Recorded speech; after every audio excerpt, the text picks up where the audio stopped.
Professional wrestling is the one true sport. Other sports have their share of intense, dramatic moments, but nothing can compare with professional wrestling.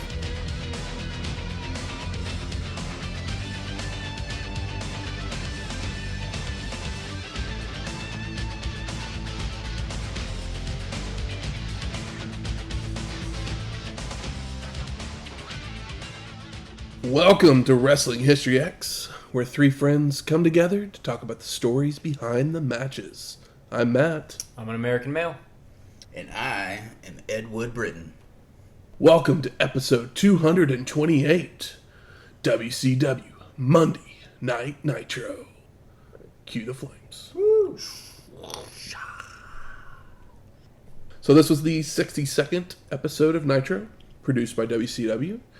It would take place on November 18th, 1996, from the Florence Civic Center in Florence, South Carolina, with a TV rating of 3.2. Not bad, not bad. I'm sure just about any channel would kill for that today. Yeah.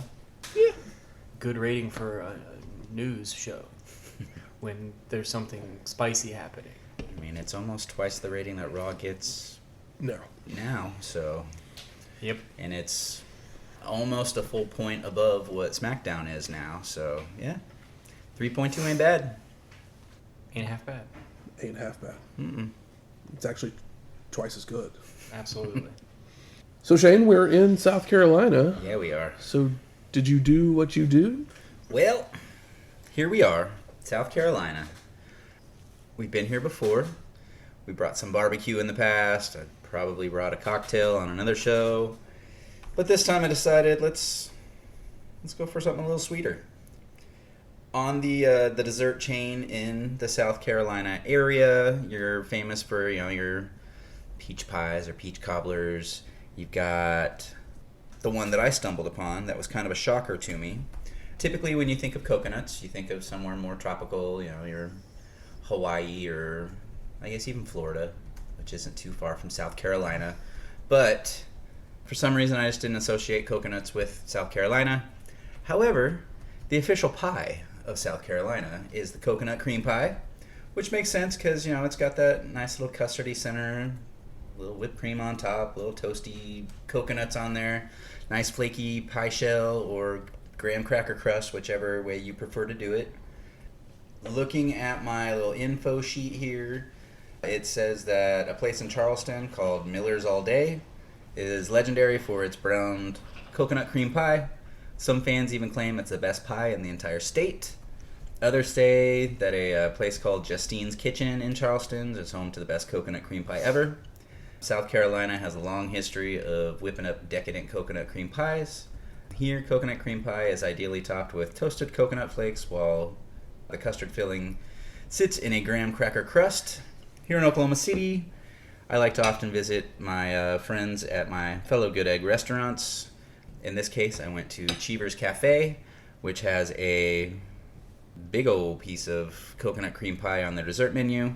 It's got a flaky pie shell instead of a graham cracker crust, but they basically make just a bunch of individual personal pies for you.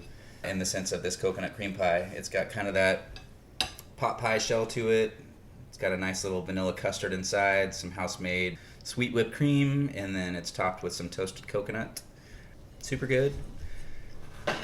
I was telling the fellas here that back in my junior high days, I took home ec, and this was the very first thing that I had to make was a homemade coconut cream pie from scratch, and it was great. It made me realize that I could do it, and I could make it actually taste good.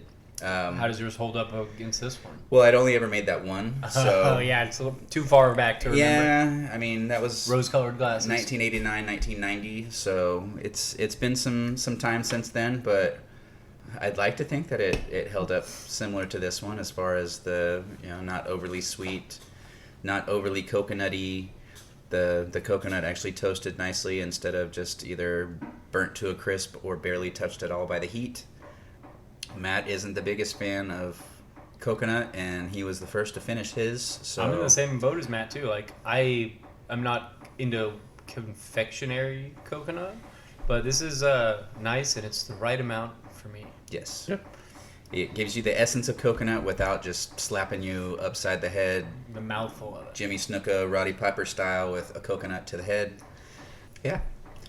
I ain't mad at you, Cheevers. You got rid of my strawberry shortcake little thingy that you had, the little sweet biscuits, but you brought in a coconut cream pie in place of it, so I'm good with it. Good question. South Carolina's flag is like a palm tree. A palm tree and a coconut tree are different things, right? Mm-hmm. Or they could just kind of look the same, and one produces coconuts. Or I'm just stupid. I believe so. I don't know. I just know that there is a lot of them in South Carolina, and that is on their flag. It's a pretty good flag. It's just a palm tree and a moon. Grow coconuts. Yeah, or are we just dumb? Because when you think about a coconut falling off of a tree, you kind of see a palm I tree guess in your it head. The coconut palm tree, which just so happens to be the most grown palm tree in the world, is the only species to produce coconuts. All right. Well, Unfortunately, if you're anywhere in the United States that isn't the tropical region of Florida, you'll be unable to grow coconut palms yourself. okay. Fucking Florida. Bogart and all the coconuts. Well, something that would happen right around the same time as this Nitro, a couple movies would hit theaters. Jingle All the Way and Star Trek First Contact. I probably saw both of these. I specifically remember seeing First Contact. Because I was like, oh, it's got Kirk and Picard in it. Heck yeah. And I remember loving it. Jingle All the Way, is that the Turbo Man movie? Yes. Yes. Okay. I get that mixed up, but the Santa Claus is the one with Tim Allen. with the snitch. Yeah, Tim Allen. Yep. Yeah. Yeah, this one, Jingle All the Way, Arnold Schwarzenegger, Phil Hartman, Sinbad. You mean Shazam? No. I call him Steel. Or Shaq Fu if you're nasty.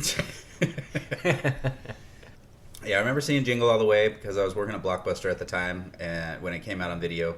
And it was a cute little Christmas story. I mean, the Christmas story was obviously better, but for a mid-late 90s Christmas movie starring Arnold Schwarzenegger, it was better than I expected it to be. I mean, yeah, this is Schwarzenegger going hard into comedy. Oh, yeah. He's trying to be that family man after, making Junior and... Kindergarten Cop. Yes. Twins. I was more of a cop and a half guy than a Kindergarten Cop. What about Stop or My Mom Will Shoot? Oh, I never saw it. I never watched Star Trek First Contact. I still am not anywhere interested in Star Trek. I take that back. I watched the new Star Trek movie or movies. I watched the first one, I know, but I mean, it's like a gay man's dream for Star Trek with the cast that they put for There's that a bunch one. of with- handsome men. Yeah. I mean, you had Chris Pine. You had, I can't remember his name. That's now on The Boys. That played, what the fuck was his name? He played Damn it, Bones. Jim. I'm a doctor, not a cool Bones. man or whatever. Yeah. Bones, that's Carl Urban, isn't it? Yeah, but Carl Urban plays Yeah. Bones in Yeah. the new one. Yeah. Yeah. Yeah, I enjoyed that Star Trek just because it kind of shined a modern light on it, but then I never went and saw It was pretty any of fun. the other ones. The second one is Boo Boo. I think the third one is the best one, even though nobody saw it. But it's the one that feels the most like a Star Trek movie or a Star Trek story. Of the new ones? Of the new ones. Yeah, it's my favorite of the third three. one is the Most best Star Trek. Star Trek Yeah. movie. The other, They're stuck on an alien planet. It's fun. the first one is probably the most entertaining film if you're not a Star Trek fan. Yeah. Yeah, But the the- second one just pissed everyone off. Yeah. And the third one, I think, was easily my favorite of. Was the three. second one where he goes to where Spock finds his mom, or was that the first one also? The second one was when it was not. When they were like, it's not going to be Khan, it's not going to be Khan, which is like the villain from Star Trek 2, The Wrath of Khan, Oh, yeah. everybody's favorite Star Trek movie, and then it was Khan. And everybody was just mad because it's like, no, that's what it is. Also, he's not Ricardo Montalban. Like, yeah, people like, or at least they liked Benedict Cumberbatch for a while, but he doesn't have the gravitas. No, I mean that's a huge jump there from Yeah. Ricardo And it's just not Montalban. nearly as good of a movie. So it's like, why would you do that? But the third one, I think, even though it was didn't do as well, I found the most enjoyment out of it. It became the cult classic of the... And Probably. you said I'm not a huge Trekkie either, but you should Shatner and Picard met each other. That's not First Contact. that's not First Contact? No, that's Generations. That's Generations. Which one's First Contact? First Contact's when they're the Borg. They're dealing with the Borg in the past. Okay, well then I don't know if I saw this one in the theater, but I know that I've seen it, but not as much as Generations. I watched Generations a lot. I mean, Borg is the big Next Generation Villain. baddie. Yeah. So it's, other than Generations, it's the other- best. It's definitely the other good Star Trek Next Generation one. I've always enjoyed the run of movies, though. I was never I've watched all of the original series. Next Generation, there's so much of it. I've just caught random episodes in my life, but I enjoy the movies. I'm not a Star Trek freak by any means, but See, I watched a few like episodes of the Next Generation, way back in the day with, Will Wheaton and Whoopi Goldberg.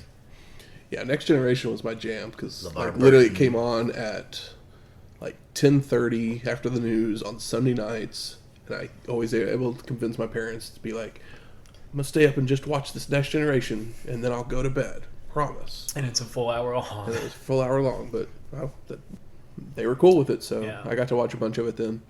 Actually, rewatched all of Next Generation a few years ago, It and must have taken some time.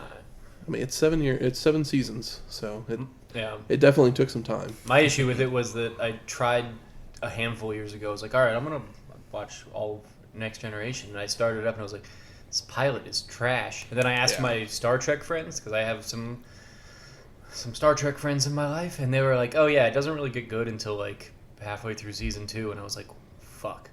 I guess I'm just going to do something else then. But literally, with Next Generation, there's no ongoing storylines. yeah, it's Literally, just bottle episodes. you can just pick up whenever. pick up the good episodes and enjoy it. Yeah, I can do a Google search for It's not best Star Trek episodes. like Deep Space Nine.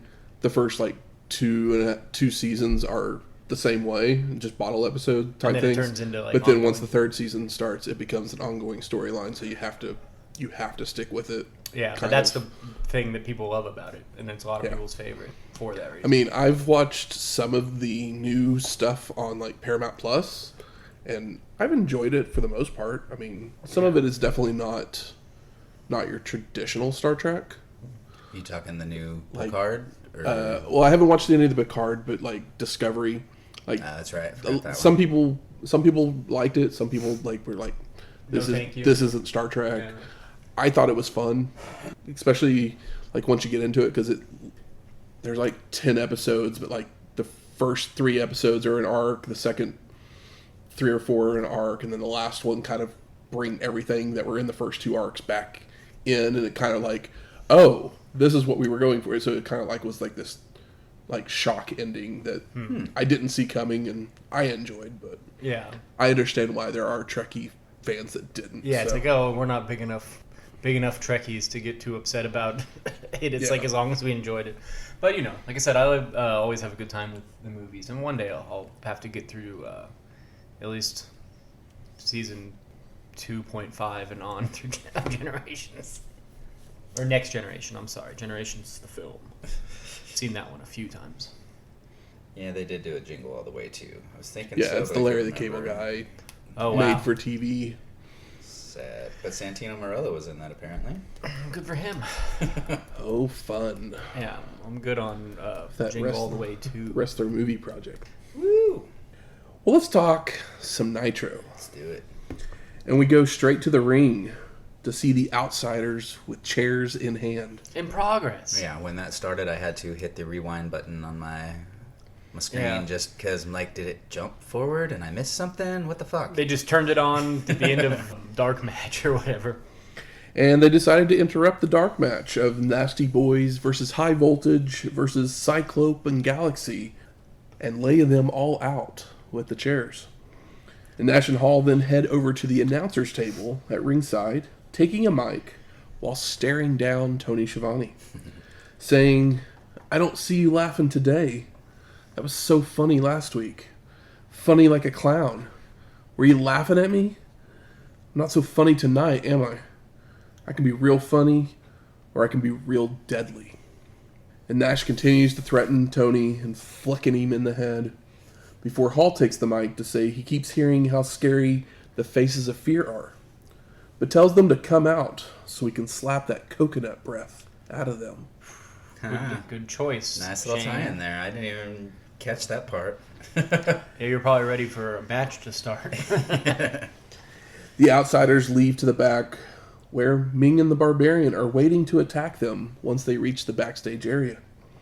And the two teams brawl out of the building as we head to a commercial break. Yeah, because nobody wants to see that. A brawl to the back. So the Eye whole roll. Shivani laughing at them was from the previous week's Nitro. I guess the NWO had come out with doing a segment where they were trying to be funny, and they had some witty comments. And Tony basically acted like David Letterman interviewing Crispin Glover. Nice. He just no-sold him. Yeah. For those of you kids listening, Crispin Glover was the father, George McFly, in Back to the Future. And he's a real-ass freak. An interesting guy to look up. Yeah. You should literally go and find these interviews. Yeah. They are Watch so Willard. good. Read his Wikipedia. Is that what it's called? Willard? Yeah. Yep. Yeah. Yeah, Make the sure I remake- wasn't crossing over The the wrong one. remake is Ben the sequel to Willard, or did Ben come first? Ben was first. Then Willard, and then they did the Willard movie in like the 2000s. Yeah, because Michael Jackson's song Ben. Ben from way back in the So I think day. it was his first solo single. Yeah. But we're back from commercial, and our announcers show us the footage of the Outsiders' attack on the match in the ring. And Larry Zbyszko is trying to calm Shivani down. Tony says he's got 5 kids, a wife, and he doesn't need to put up with this kind of abuse. So he leaves to the back. Yep. Tony and Mrs. have been getting busy with them. And this is the reason we watched this episode, because it's the Tony Schiavone list. Just kidding. I mean, I love Larry Zbyszko, and he's been on commentary before. We've seen him on commentary before and enjoyed him, but this was nice, and it feels like I hadn't seen him in a while, and I think he does a great job here. And this was the last time we will never see High Voltage again. No. But, yeah. So we go to our first match. La Parka versus Juventud Guerrera. What's up, La Parka? La Parka, also known as L.A. Park in 2023, is a Wrestling Observer Newsletter Hall of Famer. And this is his WCW debut. Yeah, and I believe that, is it Triple A or what the other, or CMLL? CMLL. Yeah, one of the two owns the name La Parka. So when he stopped working for them, he had to switch his name to L.A. Park because there was other people working at La Park. But he actually won it back a few Did he? years ago. Good for him. Yeah. But he still goes by L.A. Park. Yeah. I won't lie. Watching old La Parka back in the 96, 97 years, I would not expect him to still be around today. Honestly, when he first started in WCW, I thought he was more of like a comedy character just because I'm like, this isn't really... This ain't real. Because his outfit's so goofy. Yeah. His outfit's wild. There's like eyes and like the chest plate and stuff. Yeah. He is great in the ring. Yes. They do some comedy gimmicks with him Oh, yeah. later on. Yeah.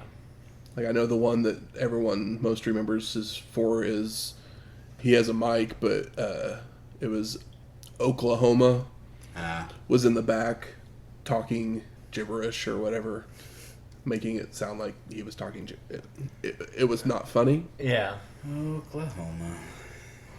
But Hoovy immediately dives off the top rope to start the match, only for Parka to avoid and fire back with a spinning heel kick that Guerrero ducks and hits one of his own.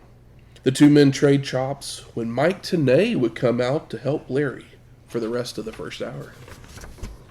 Happy to have you. That's right.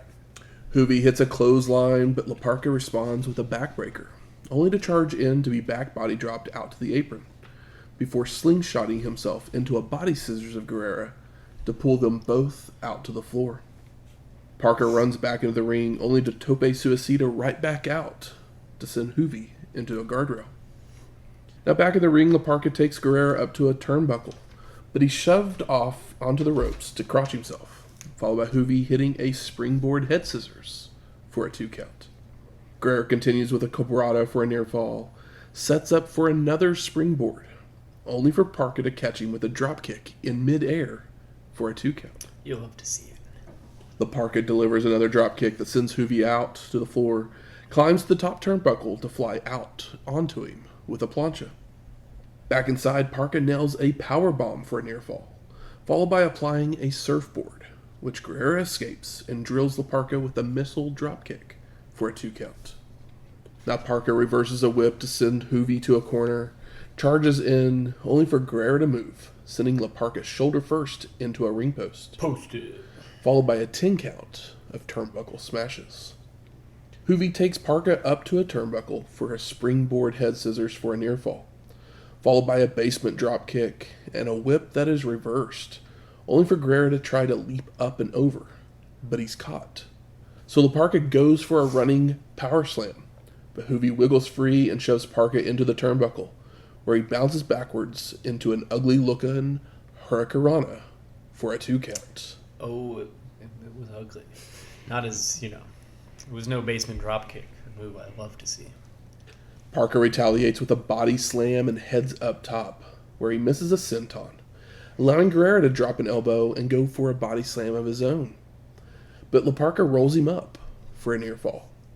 Parka then tries to toss Hugh up into the air for a faceplant, but Guerrero lands on his feet and nails a spinning heel kick and a DDT for a 2 count. La Parka then takes Hugh to the top turnbuckle, but he's fought off, allowing Guerrero to deliver a tornado DDT for a near fall. Now Hugh takes Parka to the top, where he climbs up for a spinning Frankensteiner, but La Parka blocks and sends Guerrero down to the mat, allowing Parka to hit a corkscrew senton for the pin and the win. I mean, Juventud had some WCW airtime. Let whole LA Park catch a win. Mike Tenay then sends us to a video package where we get highlights of Ultimo Dragon from the J-Crown tournament and Hog Wild.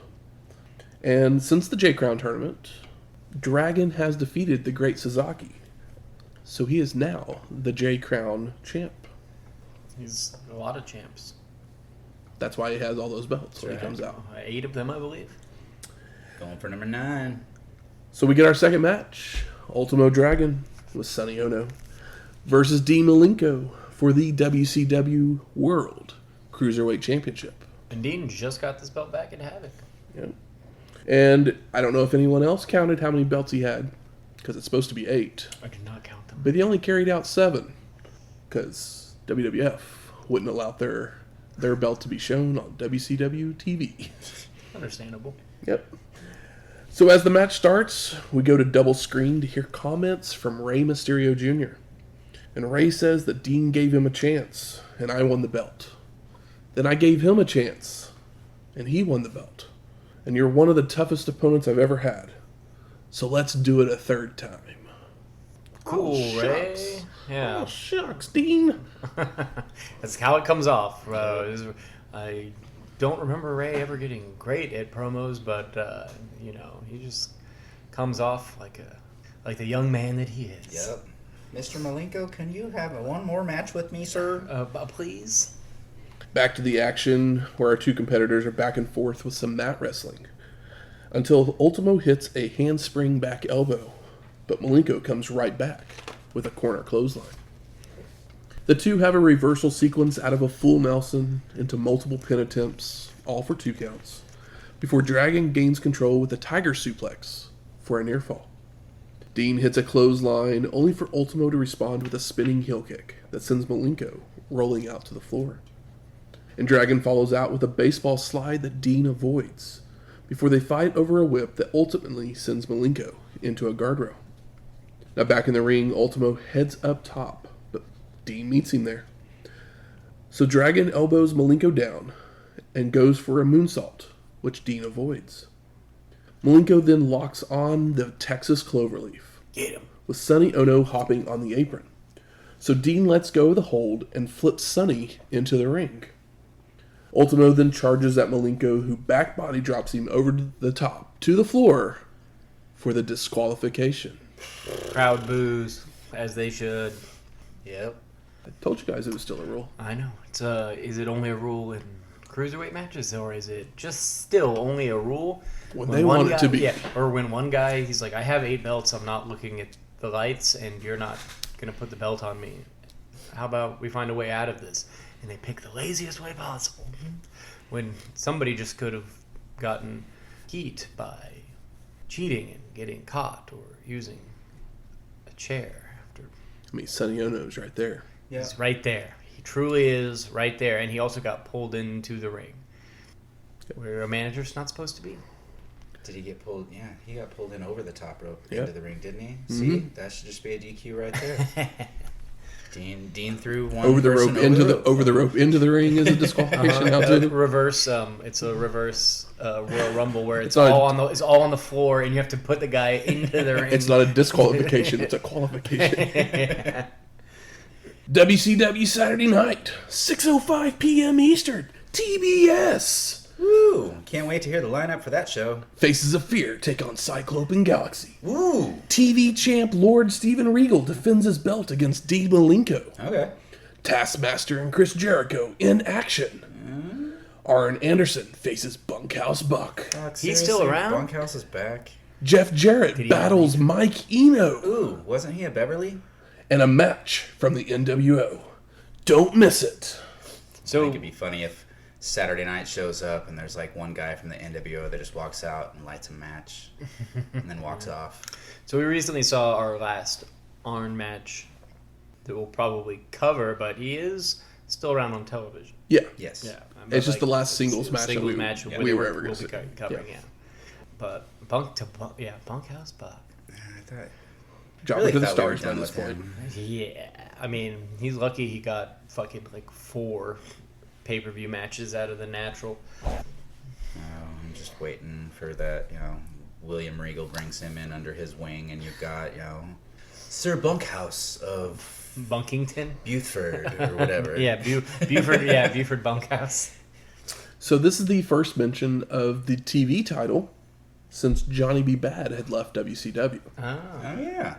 As Lex Luger had won it off of Bad before he left. I totally And then forgot that. Regal had won it from Luger on an episode of WCW Saturday Night. And that's why it's worth watching. Yeah, and also Dean Malenko has a belt. Is his belt not on the... Regal doesn't qualify for Cruiserweight. I guess Yeah. you're right, yeah. He's over 205. Or I whatever think they the actually weight I limit think they is. actually had less than that back Really? then. We then go to a video package from the past week where we see during a match between Harlem Heat and the Amazing French Canadians, Sherry is in the ring while the competitors brawl on the floor. Stevie Ray chases Colonel Parker, who now with the Canadians, into the ring before Sister Sherry takes a swing at him. Honeymoon's over. That's right. With the Colonel Ducks, it was pretty good timing. But we go to our third match. The Amazing French Canadians of Jacques Rougeau and Carl Ouellet with Colonel Robert Parker versus the American Males of Marcus Alexander Bagwell and Scotty Riggs. I'm always happy to see a Rougeau. Yes. So the last time we saw Rougeau was at Royal Rumble 94, episode 110. Damn, it's been longer than I thought. Yeah, same. Ouellet as Jean-Pierre Lafitte at In Your House 3, episode 167. And Scotty Riggs at World War III 95, episode 173. So it's been a while for all three of them. We see Parker is now in a French Foreign Legion outfit. Pretty When- fun. Pretty when fun. Jacques would take the mic to tell all the hillbillies to join them for Oh Canada. You did such a better job. They really Yeah. try and blow that I mic mean, out. there's a reason they're wrestlers and Yeah. don't have recording equipment. Tenay then reminds us I mean, that the American Males were tag team champs, like Shane did last week, exactly. which they have been in 95. But we never actually saw that title change because it was amongst all the random Harlem Heat title changes that we never saw. Yeah, they're just hot potato in that thing. Oh, and let's also point out that just award-winning, over-the-top style music of the American Males. American Males, American Males. Yeah, it sounds like something out of Revenge of the Nerds. That's a good thing. Oh, it is a good thing. Okay, just making sure. Like, Revenge of the Nerds was great, but this was just a horrible ripoff of it. Yeah, but I mean, for a wrestling song, it's pretty good. Yeah. We haven't had any new bangers in a while. I mean, we just had You Know You Want Me last week. For some reason, American Males is better. I think You Know You Want Me one would work better for the American Males, honestly. But so would Sonny, probably. Yeah, for sure. So we get a drop kick by Bagwell to both Canadians to start us off, before a double team clothesline to Carl, followed by a double back body drop to Rougeau, forcing the Canadians to the floor to regroup. Jacques shows he can do some kip-ups before challenging Scotty to do the same, only to hit him with a cheap shot to gain control. Love to see it. I'm just so happy to see Rougeau. Yeah, and he's still in... What a professional. I totally forgot about the amazing French Canadians, and as the name was mentioned, I was trying to remind myself, who the hell are these guys? Who is it going to be? And then all of a sudden, there's old Jacques Rougeau on my screen, and it's like my heart melted because I forgot how much I liked seeing him on my TV. And he's just such a solid wrestler. Mm-hmm. They run the ropes with Scotty hitting a monkey flip, before they run the ropes again with Rougeau attempting to do the same, only for Riggs to nail a falling fist instead. I mean, this is the kind of stuff you like to see in a tag match. Scotty leapfrogs Jacques on another whip, only for him to collide with Marcus, who had jumped in the ring for no reason other than to continue the storyline of the American Males having issues lately, which Tenay tells us about. I mean, they're just they're not synced up. They don't have the years underneath them like Rougeau and Carl. Or maybe they're just more American than they realize. Falling apart at the seams. Just running everything head first. Riggs is whipped to the ropes again with Ouellet nailing him in the back from the apron, followed by a jumping back elbow from Rougeau. The Canadians double-team Scotty with stereo boots to the gut and tossing him down to the mat before Carl is body slammed onto him by Jacques. They continue with a running clothesline leg sweep combo, followed by a double-team hot shot across the top rope. Rougeau then holds Riggs with Ouellet going for a big right hand, but Scotty ducks, causing Jacques to take the blow, and allowing Riggs to make the crawl for the hot tag. Right hands, body slams, clotheslines, drop kicks, and back body drops by Bagwell to both Canadians, followed by a double noggin knocker. Marcus would then whip Rougeau to the ropes, but telegraphs a back body drop, allowing Jacques to backflip over, only for Scotty to rejoin the fray, delivering a jumping knee to the back of Rougeau's head, which ends up sending him headfirst into Bagwell, knocking them both down. And the ref works to get Riggs out of the ring, while Carl rolls Jacques on top of Marcus for the pin and the win. Post-match, the American Males aren't too happy, and they argue for a little bit there in the ring. I mean, it's taking me back to when rockers were having their issues. Like, one gets distracted, flirting with the girl at ringside, the other one gets pinned, fingers get pointed. Start barbershopping these guys. Yeah. Future. But I mean, this is a very nice TV tag that makes complete sense. And further some storylines. Yeah, and God bless Jacques Rougeau. They got Booty Man in WW or WCW still. He can always have right. some sort of a talk show segment just to bring these two together. Mike Tenay tells us everyone to go check out WCWWrestling.com. Oh my God, these screenshots. Incredible. It's their site on the World Wide Web. It's like on an Apple II. So I guess the NWO had recently vandalized the site. Spray paint? But they had regained control, and it's back up to snuff. So get your latest news and interviews. Is that what NWO uploaded? Snuff videos? Probably. From QuickTime videos of them spray painting things. We then go to our fourth match. Hugh Morrus versus Lex Luger. And the Laughing Man body slams the total package as we go to split screen to hear from Arn Anderson. Double A says that Luger almost broke me in half at Halloween Havoc. And you might think you broke my will, that he won't be back. But I've got a shot to get back at you the night after World War III. And if I knock you out, or you knock me out, it just makes the odds better for either one of us. The night after, just put on World War III. They're in the Rumble, man. I know. There's no way he's the worst wrestler that'll be on the show. And we get back to the action where Morrus had continued to work over Lex with hip tosses and right hands, only for Luger to sidestep a charge into a corner. Lex would telegraph a back body drop, allowing the Laughing Man to hit a vertical suplex. But Luger no-sells and is back to his feet to deliver a suplex and a hip toss of his own. Lex with a shoulder block to send Morrus to a corner, but the Laughing Man pulls Luger into the turnbuckle to slow the momentum. And Morrus hits an avalanche splash in a corner, several kicks, chokes, and a back elbow.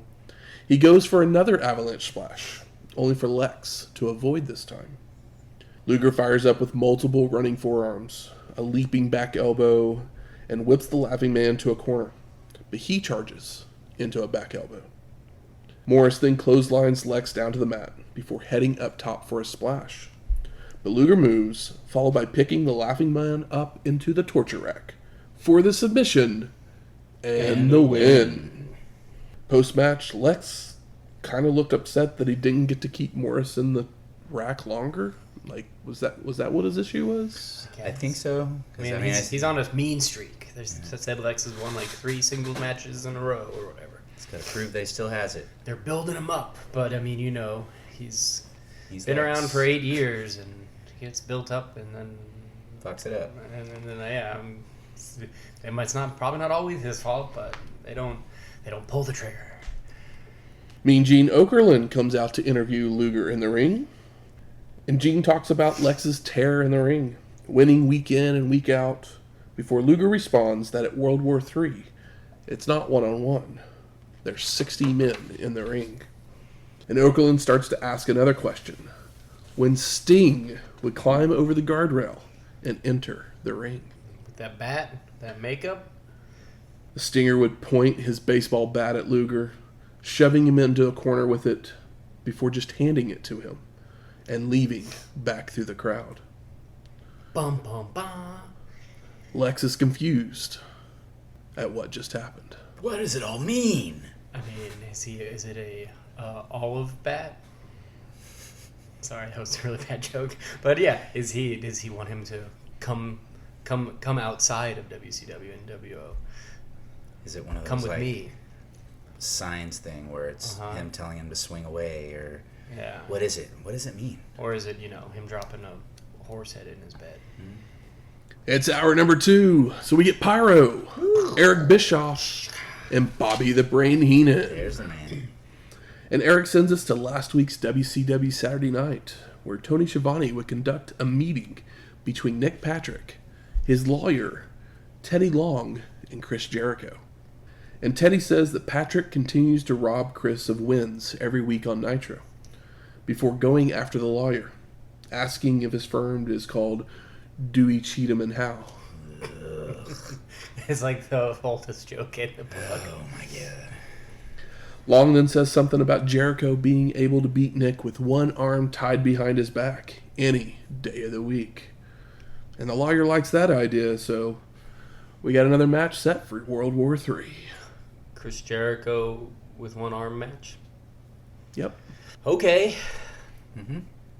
Also, why does Jericho need Teddy Long to talk for him? I have no idea. It's like, did they just not trust Jericho to do his own promos here? I guess. Maybe it's still one of those things like every heel needs a manager? I mean, but Jericho's the face. Yeah, I know. It's like he's not really the heel. He's just a heel in real life. But So we go to our 5th match. Johnny Grunge versus Lionheart, Chris Jericho. And we haven't seen Grunge since Bash at the Beach 96, episode 208. well, here he is. And Nick Patrick comes out to get a closer look at the match, while Lionheart hits a hip toss, a body slam, and a spinning heel kick for a 2 count. Grunge retaliates with a back suplex and a turnbuckle smash, before a reversed whip sends Johnny to a corner. Jericho charges in, only to be backdropped over the ropes to the apron, where the 2 trade strikes before Lionheart can deliver a few turnbuckle smashes of his own, followed by a moonsault, only for Grunge to move, But Jericho lands on his feet, so Johnny nails him with a clothesline. Grunge does some dancing before telegraphing a back body drop, so Lionheart goes for a sunset flip. But Johnny just drops down with his knees on the shoulders for a near fall. Jericho runs the ropes to hit a spinning heel kick that sends Grunge out to the floor, and he follows out with a springboard dropkick, which frustrates Johnny, so he grabs a chair. Lionheart slides under Grunge on the apron, yanking him down, causing him to hit his head on the apron. And around this time, Eric Bischoff accidentally calls Chris Jericho Jeff Jarrett, which I thought was very funny. Back in the ring, Johnny catches Jericho with a hot shot across the top rope before sitting him in the chair for a running clothesline. I see him stealing moves from Sabu. Grunge sets up a table inside the ring, laying Lionheart on it before going up top with chair in hand. And Johnny leaps off, only for Jericho to move, sending Grunge crashing through the table. Lionheart then heads up top to deliver a missile dropkick for the pin and the win. This Grunge guy can't do a goddamn thing without a table. No. Imagine that. Yeah. Wrestler afraid of wrestling. Post-match, Mean Gene catches up with Jericho in the aisleway to ask him about the challenge for this next weekend. When Teddy Long would come out to interrupt to apologize to Lionheart that his mouth may have gotten Jericho in trouble. But Lionheart just tells him that it's the only way that Patrick would ever get into the ring with him. Which is probably true. But Still trying to figure out if Teddy's going to pull a swerve. Is he setting him up for like an attack by setting him up for a tag team match with Pittman. Undertaker. Hollywood Hogan, Ted DiBiase, Vincent, and Miss Elizabeth make their way out to the announce table. And Heenan bails before Hulk takes the mic to demand that Bischoff tell the world that he's a bigger icon than Piper, that he's scared to death of Hogan, and that he's 100 times richer than Roddy. And Eric says he disagrees, but he'll say whatever Hollywood wants. And after he does all this, the NWO leaves, as Bischoff sends it to Okerlund. And DDP joins Mean Gene on the stage area to reiterate that he refused to join the NWO. Hall, Nash, Giant, and Six then make their way out to tell Paige that he just doesn't get it. Do you get it? I don't get it. Do you get it? No, I don't get the NWO. He just doesn't get it. Before everyone just leaves. Yeah, it's like these guys are big and bad and they beat everybody down, but DDP can just stand 2 feet from him and just be like, nah, I don't want to be in your team, and they don't beat him down. Yeah. I thought they were a gang. The NWO was a gang more than they were anything. Tagging people, beating people up out back, coming in through the ring because they're not even signed to the WCW. Lawn darting people into the side of a trailer. Yeah. Actually, you want to know what made me spend the most time trying to figure out in this entire segment? Why was Miss Elizabeth with the NWO?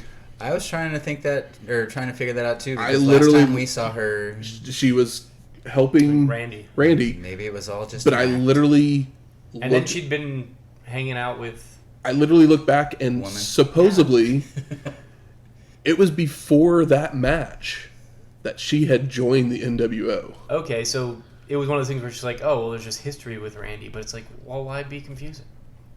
But like we had, I That's mean, where she should've obviously turned she on hadn't her. come out with the NWO at any point until this point, and it was so I was just like, wait, what is going on? Yeah.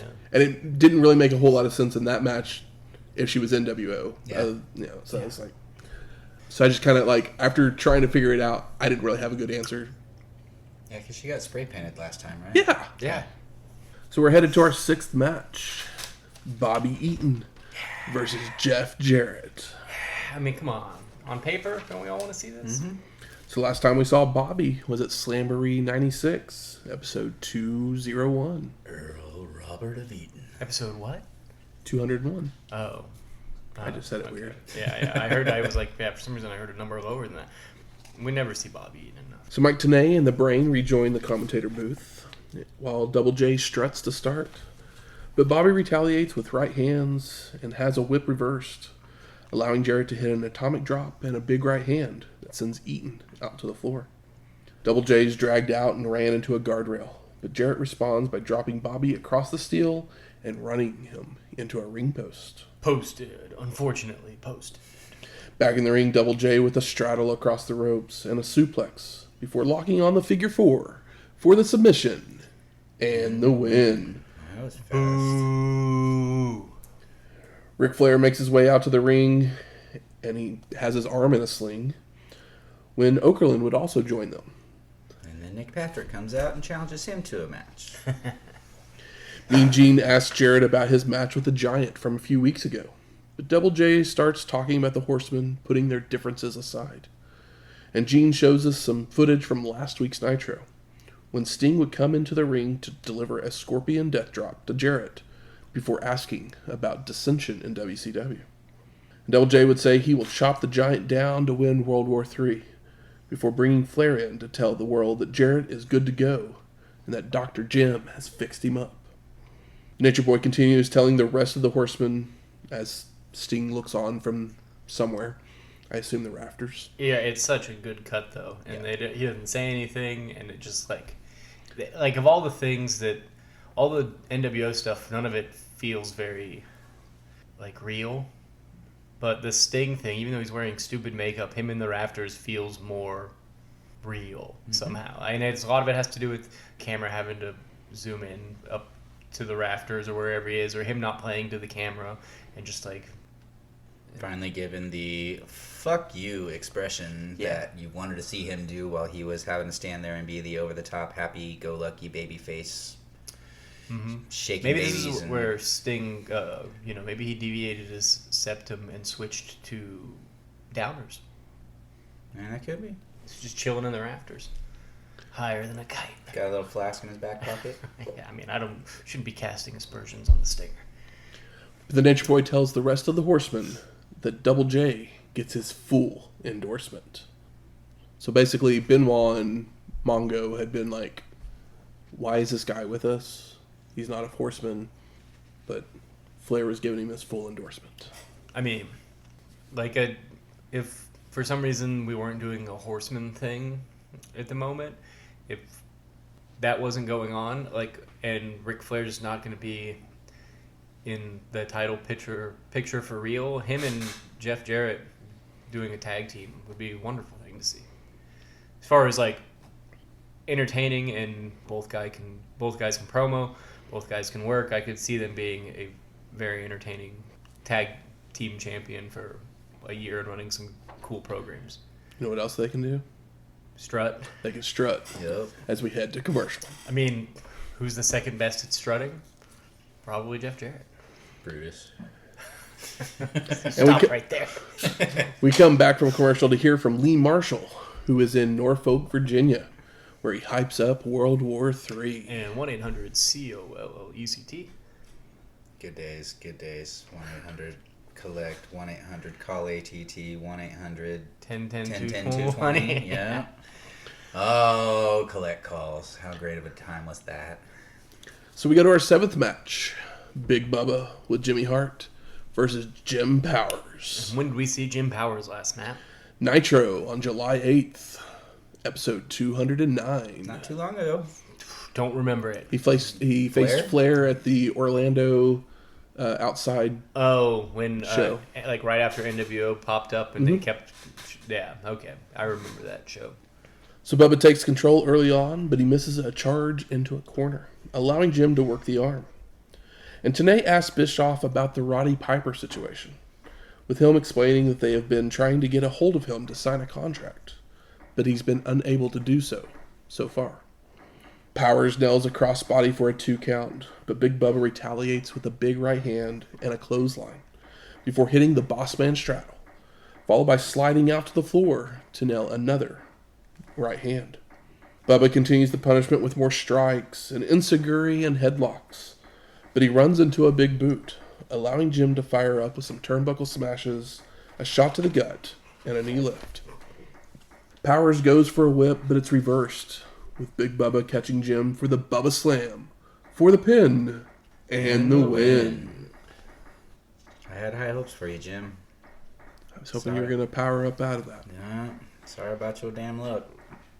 Sorry about you. So we're headed to our 8th match. Here we go.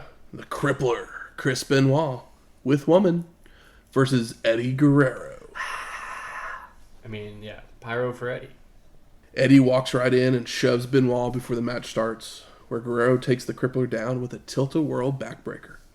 Benoit looks to return the favor, only for Eddie to block, so the Crippler nails a monkey flip. But Guerrero lands on his feet and charges right into Benoit, locking on the Crippler crossface, forcing Eddie to make the ropes. And these guys are moving so fast. It's crazy. I mean, obviously, they're friends and they have great chemistry, but they're moving at inhuman speeds here.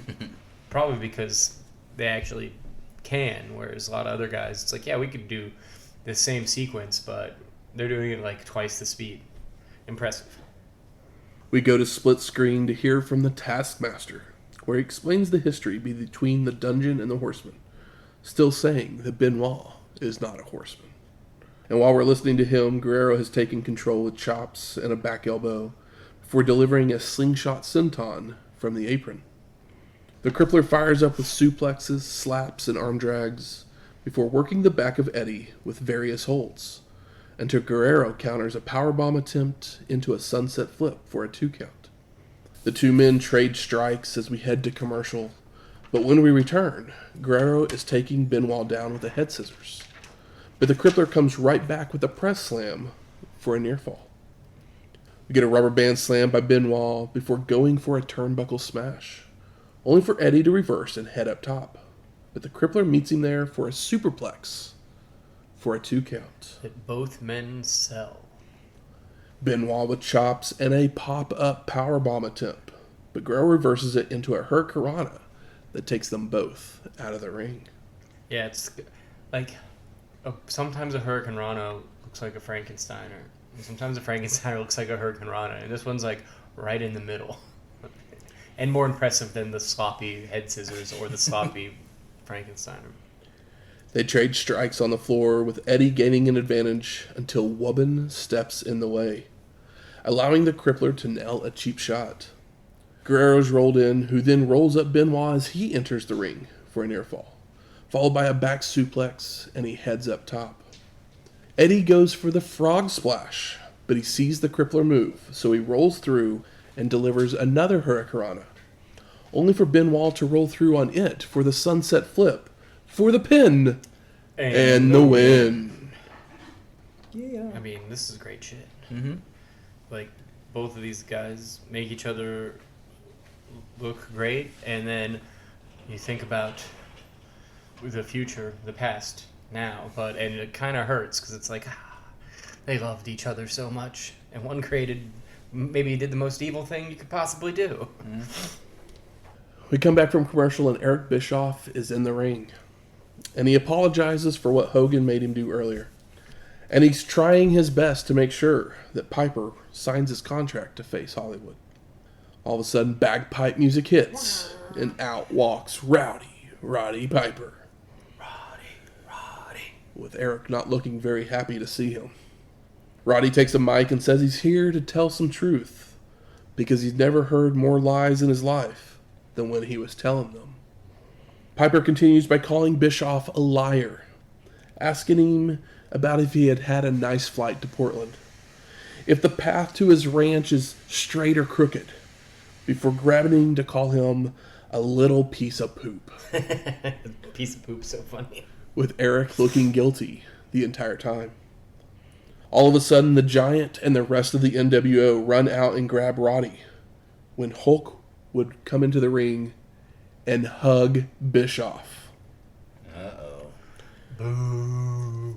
Hogan reminds everybody that Eric runs WCW, and now he works for the NWO, before calling Piper a coward and saying he was a nobody before he fought Hulk.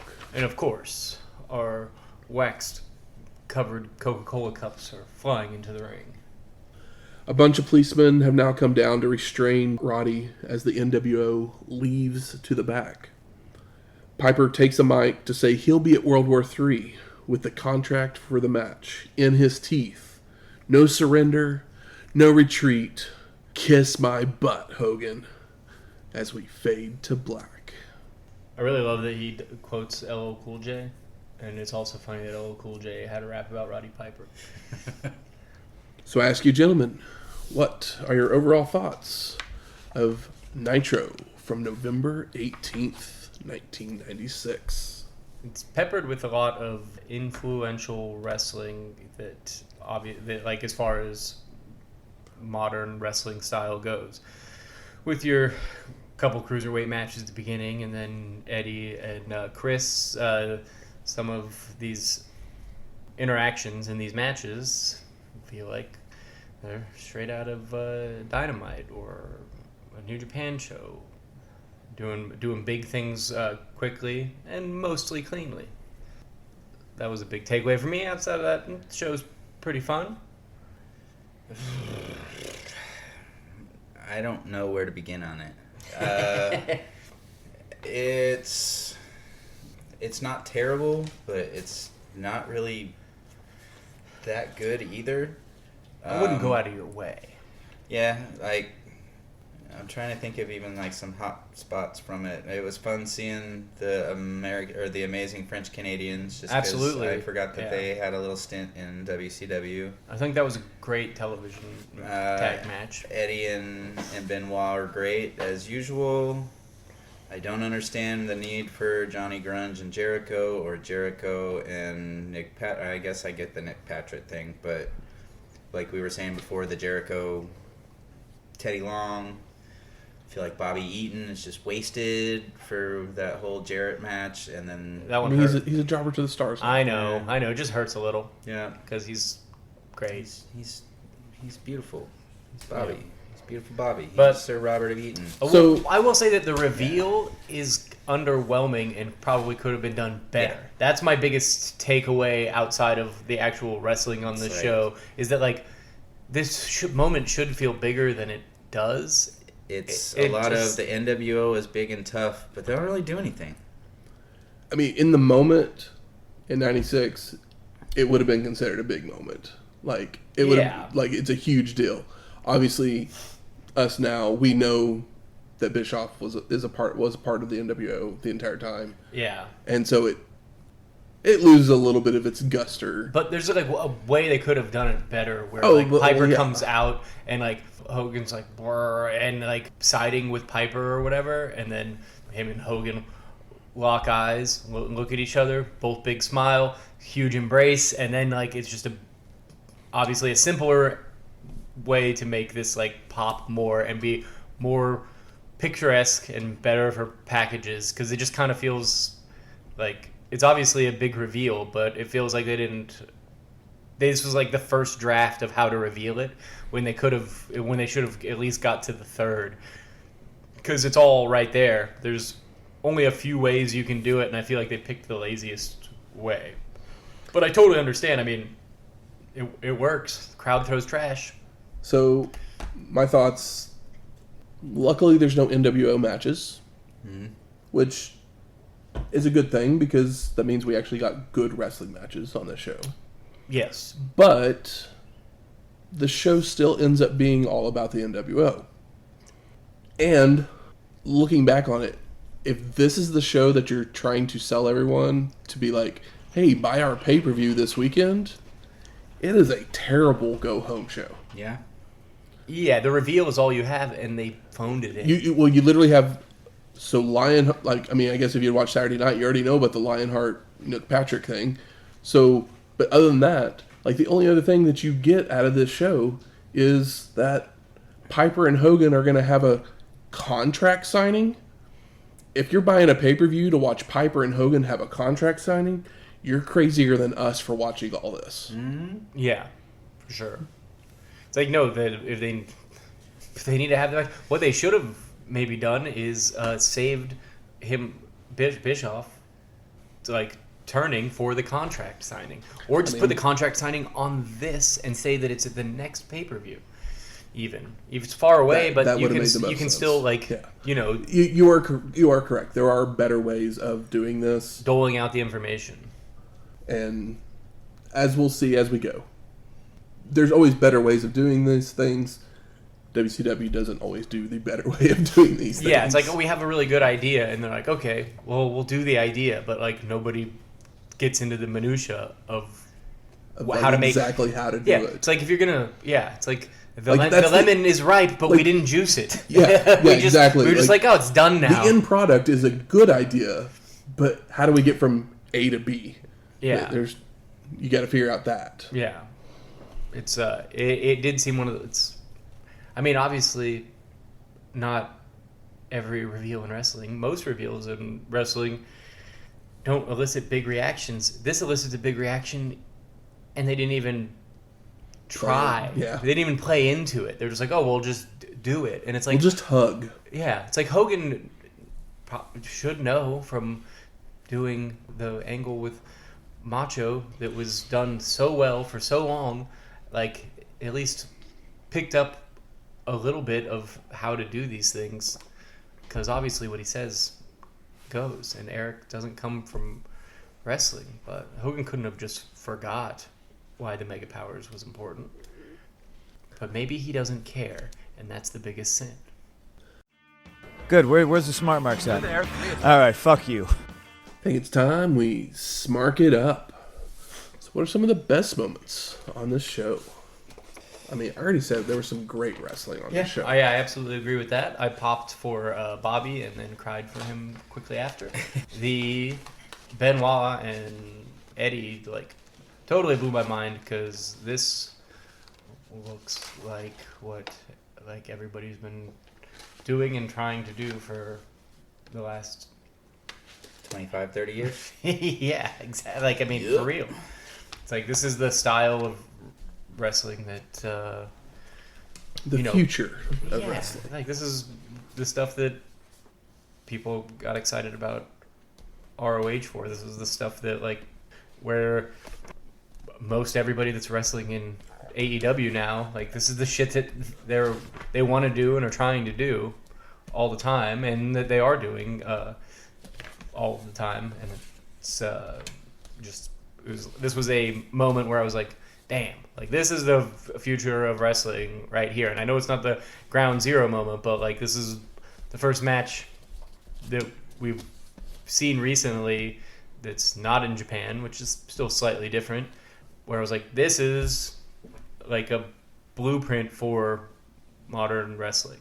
Mm-hmm. I already mentioned the amazing French Canadians. Guilty I love that. I loved Ouellet, PCO, whatever you want to call him. He's been doing this spot forever, but, like, literally they body slam the opponent, and then he has his partner body slam him onto him. Yeah. I always love that spot, no matter who he's doing it with. Yeah, and that was one where I was like, oh, he has been doing this forever. Because it's always like the smaller guy body slamming him, who's a bigger guy. Yeah, he's built like a bowling ball. It's not a fire plug. Braun that body slams Ricochet or whatever onto. It's like cool, but, like, it'd be much cooler if Ricochet was body slamming Braun onto someone And making it look convincing, which would be hard to do with Braun Strowman. But, like, I mean, I guess these guys are... The War Raiders do that spot where the bigger guy is the one that gets body slammed. Yeah, and that's, like, the right size. Still do that? Yeah, I think so. I haven't really paid attention to any of their matches since they went all Viking. When's the last time we saw him? I guess it's been a while since we've seen Rougeau, and he's been around forever, but he seems just a lot more, like, animated in the ring. Like, he was healing it up real well, and not that he couldn't, but maybe it's just because I haven't seen him in a while, or maybe it's because some of the older shows are not shot in as high quality because he doesn't have to be a fake mountie or not a mountie. He can just be the amazing French Canadian that he always has been. A role that it's just a role that he, like, is taking on, literally born to play. Yeah, it's like, oh no, these guys are great. How about most disappointing? Hour 2, with the exception of Benoit and Guerrero. Honestly, I didn't really enjoy anything with the NWO on this episode.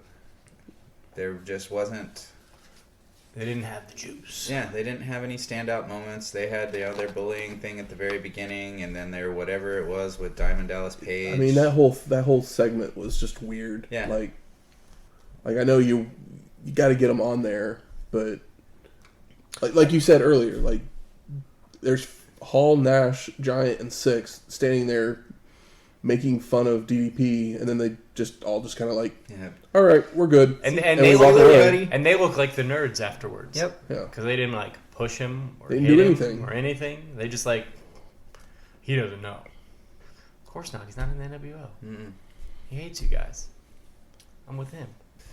I think the best thing the NWO did was, I mean, outside of the reveal, which we talked about, but that match should have started at the in progress, and they should have shown them breaking it up instead of just starting the show with them already beating everybody down with it. It's it's we start our show in progress of this match or whatever, and then the NWO comes in, so it's a little less confusing because Shane and I did the same thing where I was like, did I accidentally click forward or something? Yeah, it was just, it's I get what they were going for, but there's a better way to do it.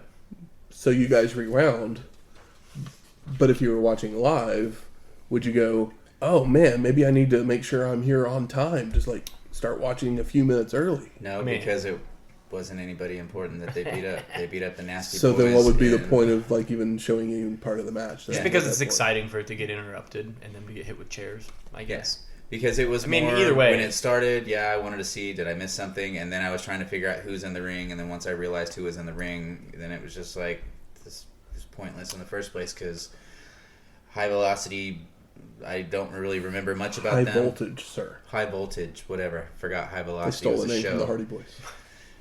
But yeah, they aren't a team that I really remember, and I don't think they had much exposure at this point. Nasty Boys. Don't remember Robbie Rage and Kenny Chaos? Come on, man. I will say I would prefer that it starts like this than them interrupting Juventud and La Parka. Yeah, I'd be angry about that. Interrupt so Jericho and No. What's his face? Big Bubba and Jim Powers. Or that, yeah. That's who you interrupt. Well, you just cut that match and then you start it with halfway through the tag match. That works too. Because it's oh yeah, well they're not It's going to beat down. literally, Big I was Bubba. literally after the match was over, I was like, why was this match on this show? Mm-hmm. It did nothing. Because every show needs a bathroom break. I mean, you had a that's whole what other... Bobby Eaton and Jeff Jarrett was for. Yeah, but Ric Flair came out. Flair came out, and then people would have been pissed off that they missed Flair. I mean, they were in the bathroom. They're in a perfect place to piss. How about best performer of the night? Tony Schiavone. Yeah. Tony was good. I don't know if I can ever give it to Tony. And I don't dislike Tony. I mean, I don't know how I feel about, because Guerrero does the frog splash, but he realizes in midair the Benoit's moved, so he rolls through. And I know a lot of people have issues when people do stuff like that, because they're like, how would you... You wouldn't know that they were going to move unless you know that they're going to move. Yeah. It kind of shows off the choreography of what wrestling is. Modern wrestling. Yeah. So it's what are y'all's thoughts on that kind of thing? It's does it bother you at all, or is it? I mean, it kind of depends on how it looks, who's in the match, if the match matters. It's kind of one of those things where when Stone Cold mud stomps a hole in somebody, it's cool because it's Stone Cold Steve Austin and he's over. But if anybody else did it, we'd be like, who is this guy? This looks like shit. It's stupid. Yeah. And these guys have a chemistry, so that's helpful. Also, I feel like if you're going to do that spot, the other guy moving quickly, where the other guy's about to jump and he can correct for it instead of it trying to be as smooth, wasn't that cool, but it's impossible to maybe changing that a little bit where that guy just gets up too quick and you're kind of in it too deep. So how do you get down? He's going to come up to you. Well, you just jump over him and roll because you're very athletic, and then now you're behind him or whatever. Yeah, but which I assume that's kind of the idea for it. But when it's too smooth, it's too smooth. It's the Ricochet Will Ospreay from years ago where it's that was obviously very impressive, but was it wrestling? It's it happened in a wrestling ring, so it is wrestling, but was it compelling or was it just cool? Yeah. And I prefer compelling, but There's room cool. for There's room totally for cool. room for cool, and it's just kind of a personal. Yeah, thing. by no means was I like. Saying no, I know you that, weren't. That spot was bad. Yeah, I was just bringing up a. No. I mean, it's an interesting conversation. An interesting conversation because I feel that way all the time, and it's like sometimes I'm okay with it, and sometimes I'm not, and that's okay. But I don't even know exactly. Sometimes I'm. I mean, if you think about it, like come on, and sometimes I'm like, oh, that was great. And I'm like, well, what's the difference? And it's like, well, because I guess I cared. That's why. Like, just thinking of it as like another step. We all know Bret Hart's five moves. I'm not calling them 5 moves of doom. Yeah. We know Hogan's 5 moves of doom. You know, we know Cena's 5. Like, they do these moves in an order because they've now trained the audience to know that this is what we're going to do to lead up and to. It's Jake's short arm clothesline sets up the DDT. So I mean, it's one of those things like. So even back then, stuff was choreographed to a point. The big spots. The big spots. Yeah. But it's what helps build audience, like, kind of being in on the idea of what's about to happen so they can get excited and ready for it. I mean, yeah. It's the thing that, like, the reason that we're big New Japan fans is, like, these feuds they're not... It's all essentially... in the ring. This guy couldn't best this guy, so he like I think one of the last like huge pops that I had was a few years ago. Naito did the Stardust Press. I wasn't even watching originally, but I was aware of that spot, and when it happened, we kind of shit our pants a little bit. And it's one of those things like you're trained, and when people take advantage of that in an interesting way, it's interesting. And then when they just go through the motions, you kind of roll your eyes and you're like, come on, man, aren't you trying to get us excited? Yeah. And it's a weird give and take for sure. How about most surprising? What they're wanting us is the Bischoff turn. I mean, that is. I knew it was coming, but we all know it's we all coming. know the history of NWO. Yeah. But if we're watching it in the moment, that is the big surprise of the show. Yeah, and that is the reason why a lot of people rate this show so highly. Yeah, and what's funny is like that's the biggest surprise, but it's also my biggest disappointment because I feel like I did it poorly. But since I knew it was coming, not exactly that I know it was coming on this show, but I had an inkling because it's NWO time, baby. Parka being on the show and it being his first WCW match was definitely a surprise because I was like, oh yeah, like I know first time I ever saw Parka was a Nintendo 64 game at my cousin's house, and so I knew what he looked like and what his name was, and I've of course seen him since then, but you know, seeing him here having his first WCW match is neat. Same with guys like Psychosis and stuff, like because there's so many characters in those games that you know you remember the ones that had cool outfits because you would play with them. And Parka, definitely one of those guys. His costume is so funny on this show too. It's like how are you wrestling in that? He's just got like Halloween plastic eyeballs on his chest and stuff, and he looks cool. It's impressive. Like a over-the-top version of the skeleton costumes that they wear in Karate Kid. Oh, yeah. Most surprising for me... I mean, I've named them a couple times already. We'll throw them as a surprise, too. The Amazing French Canadians. Yeah. The fact that Bunkhouse Buck is still around. I definitely popped for that. It was like against Bunkhouse Buck, and I was like, hey, they didn't even change his name. Shivani walking off kind of surprised me. I mean... Yeah. It did, and then it didn't. I don't know if it's a surprise, but I was excited to have Larry, and I think Larry's a great commentator. Also, him making Ed Wood jokes. Shane's nickname. He called him, Ed Wood Hogan instead of, or Hollywood Ed Hogan or whatever. Ed Wood. But he did an Ed Wood thing. It's like, Hogan. That's funny. I mean, I guess this movie has been out, but it wasn't like a huge hit. And Ed Wood was and it's like, a couple years old. Yeah, Larry Zbyszko knows who Ed Wood is because he's old, and those movies probably play on television because they were cheap to throw on TV when people needed programming. Yeah, because Ed Wood came out in 94. Yeah, I know we talked about it on the show at some point.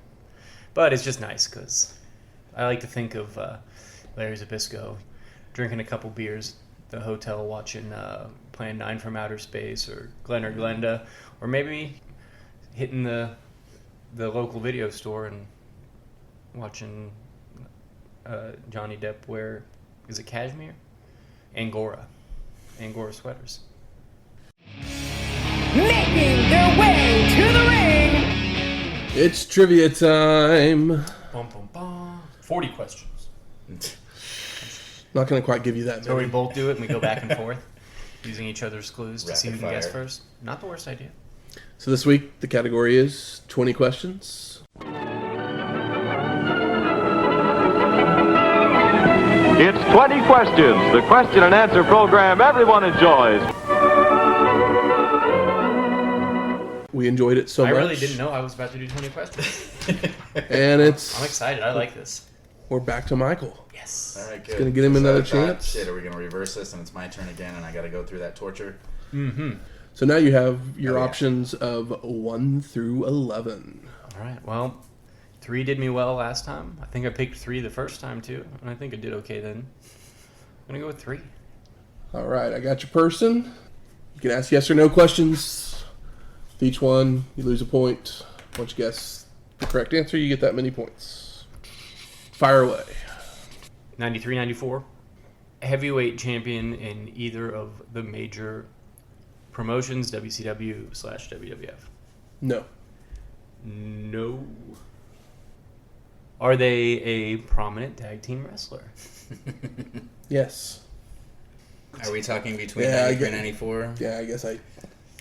So you're gonna get an extra clue. I guess 93, 90 up to 93, 94. That would be a no technically. Correct. Okay. As soon as I said it, I thought it too. I was like, wait, that's not right. Have they worked in both major companies? No. And by major companies, we're not talking ECW, because that's barely anything in 93, 94. In 93, 94. Yeah. But yeah, ECW is just trying to get going. I mean, I'm torn Oh, just because they were fuck. prior. That's right. Yeah. Okay. Yes. They have worked in both major companies. Yes. Not between 93 and 94, but just in general. Yes. I forget about that time. Yeah. No to major tag team. No to heavyweight champion. And this is why I have someone else help me fact check. Yeah. They have worked in both major companies. Yes. Yes. But at this time, they're probably in one more than the other. I'm feeling Shane's pain. I got a real good one last time. They didn't. Wait. I asked if they had worked in both major companies, and so they've stuck to one or the other. Were they a prominent ECW wrestler? No. No. That's what I thought. But Look at you remembering the other companies. I know the one other one. I'm scared that this is like a PN News or something. I'm like, why would it ever?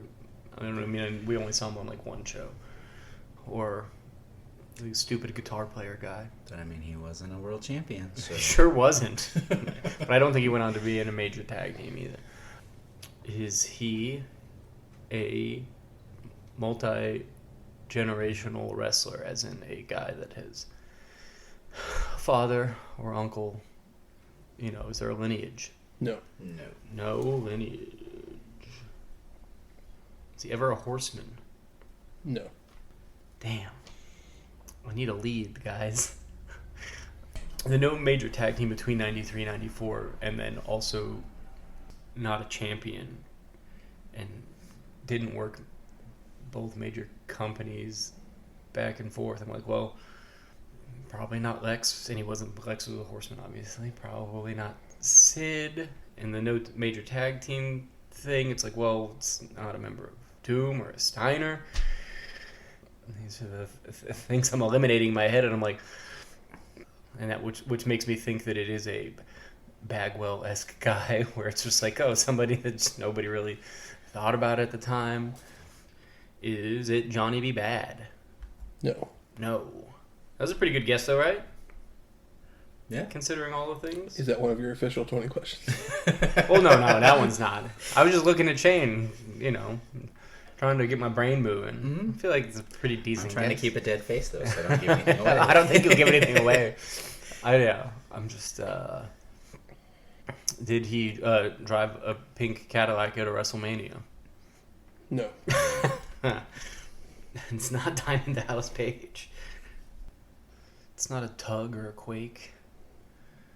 Not a heavyweight champion. Wasn't a horseman. It's not Paul Roma. Who's the guy that played guitar?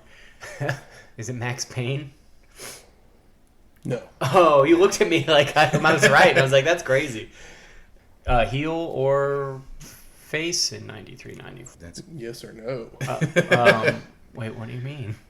You have to ask a question as a yes or no. Yeah. Were they a heel? Yes. Yes, heel. Is it Bunkhouse Buck? No. That's still a pretty good guess, right? They have a female valet. No. It's not Kevin Sullivan. Can I ask if they have a goofy gimmick, or is that too vague? That's vague. Yeah. That's pretty vague. Yeah. I don't think either answer would help you any. Okay. So no to both major companies. I guess I probably should have done this earlier, but I was like, well... No, that was a yes. Yeah. They have worked both major companies. Yeah.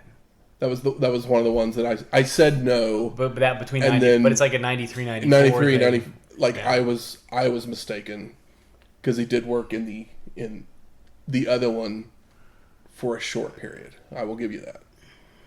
But he's not known for that run in the other company at that time. And see, you got the freebie one like I did too. It's a Yeah. he. Yeah, shit. Is it Greg the Hammer Valentine? No. No. I don't even know if that's a good guess, but he shows up so Yeah, it's randomly. like I think he made his move over to WCW in the 93, 94 window. Maybe it was before then. I can't remember. Yeah. Are they currently alive? No. Jesus. Are they Caucasian? Yes. I mean, yeah. For all intents and purposes, a white guy. 96% Yeah, white yeah. guys. But it's not like Tito Santana. But then also all my other questions have helped that. How many you got left? Not many. Five. They're currently dead. Is it Bam Bam Bigelow? No. That's a good guess. I think Is it might he be my dead? best guess yet. Is he dead? I think Bam Bam's dead. I thought he was still alive because he hasn't been. He died in 2007. Did he? Okay, never mind. I was like, he hasn't been put in the Hall of Fame yet, and I thought they were waiting for when they were closer to Jersey so they could have him show up. But yeah, no. Maybe they'll bring a hologram. Are they famous in Japan? Is it? It's not Stan Hansen, I guess. No. No, they're not like Abby or Stan Hansen famous in Japan, or like those guys that were bigger in Japan, but more than they were ever over here. Yeah. He wrestled there some, but not enough to. Yeah, not enough to be one of. He's not one of those guys. No. Can't be Bam Bam Gordy. That's a major tag team wrestler, and he was big in Japan. I think I'm up to like 18. I got 3 questions left. That's what I Oh got. my God, 17. Is it King Kong Bundy? No. No. 2 more questions. I know, I'm not gonna get it. Maybe you'll get it on the last one. Who knows?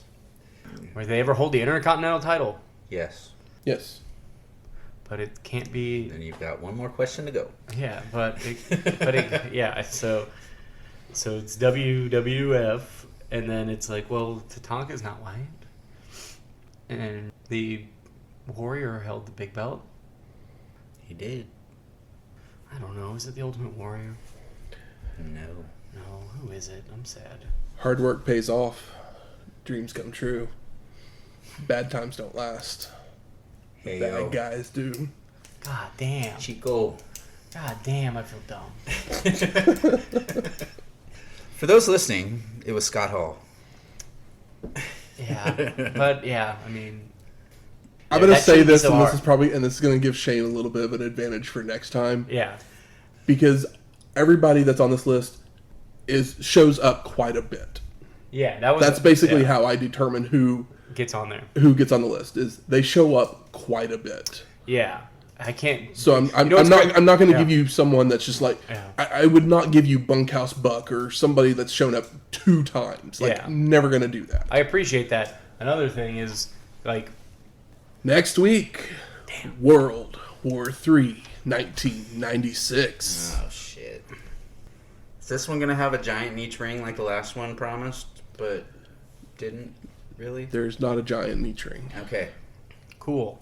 Yeah. So. But there is still 3 rings. Cool. And 60 men. Is the Yeti gonna be there? Somebody got to fill those rings somehow. He might have a different name. I was like, I don't think he's there. I haven't looked to see who's there. Yeah. The Yeti is not there. That's right. I forgot he comes back as a different somebody at some point. Yeah. Music from this week's show is Firestorm, and Piper was the last music we heard on the show, so we're gonna play his music. Yeah. Green Hills of Tyrol. I mean, by Sandy Davidson. You don't get it enough. That's right, we don't.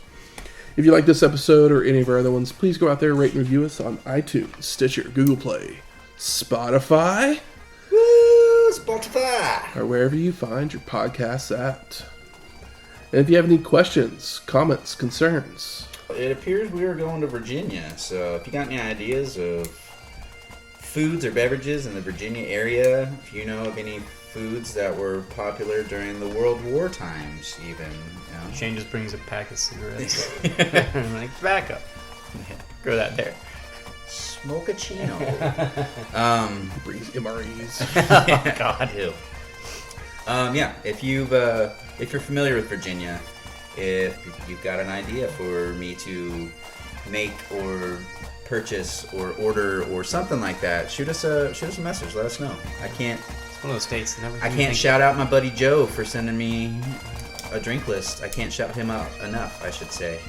So be like Joe. Send in ideas, and who knows, we may send you a little something as a thank you. Absolutely. You can always do those things at our email at wrestlinghistoryx@gmail.com or find us on Twitter or X or whatever Elon's calling it nowadays. Yeah. Degeneration. At Wrestling HistoX. That's Wrestling HISTOX. We'll talk to you next week. Laters.